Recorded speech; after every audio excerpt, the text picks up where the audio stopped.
Willow Creek was a town cloaked in secrets. The old Blackwood house stood on a hill overlooking the town. It was a looming presence. Its windows were like vacant eyes. They seemed to follow you. The house was a relic of a bygone era. It was a time when whispers of strange occurrences echoed through the town. Locals told chilling tales. They spoke of the Blackwood family. They had vanished. It happened one stormy night. No one dared to go near the house after that. It was as if an unseen force guarded its secrets. The house stood as a silent sentinel. It was a reminder of the mysteries hidden within its walls. It was a symbol of fear. The fear was palpable. It was a constant shadow over Willow Creek. The group of friends gathered at the edge of town. They were drawn to the mystery of Blackwood House. There was Max, the fearless leader. He was always up for a challenge. Emily, the skeptic, was there. She tried to rationalize her fear. Ben, the timid one, hesitated. He couldn't shake off the feeling of unease. "Are you sure about this?" Ben's voice trembled. Max scoffed. "Don't be such a scaredy cat, Ben. It's just an old house." Emily chimed in. "Max is right. Let's see what's inside. Maybe we'll find something interesting." Despite their bravado, a shiver ran down their spines as they approached the house. The closer they got, the colder it seemed to become. The air grew heavy. It was hard to breathe. They felt a presence. They were being watched. The front door creaked open.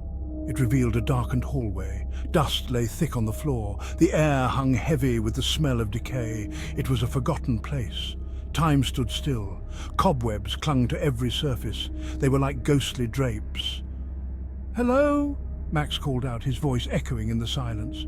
The only response was the sound of their own footsteps. The sound seemed amplified in the stillness. They moved cautiously deeper into the house.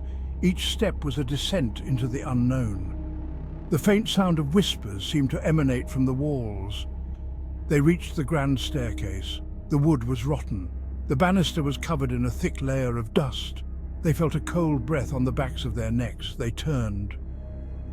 No one was there. Section 4. The Rocking Chair's Secret. They reached the top of the stairs. They found themselves in a long, narrow corridor. The doors were closed. Each door held its own secrets. They came to a room at the end of the hall. It was the only room with its door slightly ajar. The room was dimly lit. Dust particles danced in the single ray of light. It came from a boarded-up window. A rocking chair moved slowly. It was as if an unseen hand was pushing it. In the corner sat a porcelain doll. Its eyes seemed to follow their every move. Emily gasped. "Did you see that?" she whispered, her eyes wide with terror.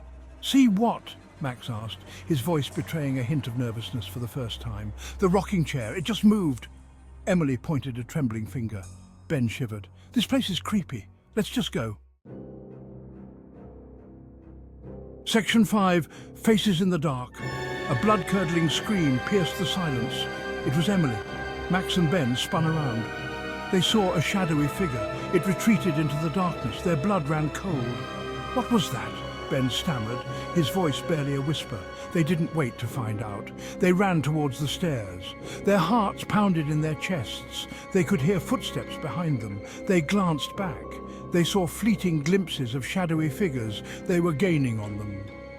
The stairs groaned under their weight. They didn't dare to look back. They could feel the icy breath of the pursuers on their necks. Section 6. Vanished. They burst out of the house. They stumbled into the night. They didn't stop running, not until they reached the safety of the town. They were gasping for breath. They looked back at the house. It stood on the hill. It was as if nothing had happened. Days turned into weeks. The townsfolk searched for the missing teenagers. They found no trace of them. It was as if they had vanished into thin air. The old Blackwood house remained unchanged. It stood as a silent sentinel. It held the secrets of that night. Rumors spread like wildfire. People whispered about the legend of the Blackwood house. It was a place where people disappeared. It was a place where the veil between the living and the dead was thin. Section 7. The house remains. Willow Creek was forever changed. The disappearance of the teenagers cast a long shadow over the town. The old Blackwood house stood on the hill. It was a constant reminder of the mysteries that remained unsolved. It was a place of fear. It was a place of whispered legends. No one dared to go near it again. The house stood alone. It was a symbol of the darkness that lay hidden beneath the surface of the seemingly peaceful town. Some secrets are best left undisturbed. The haunted house on the hill served as a chilling reminder of that. The house stood as a testament to the unknown. It was a chilling reminder that some mysteries are best left unsolved.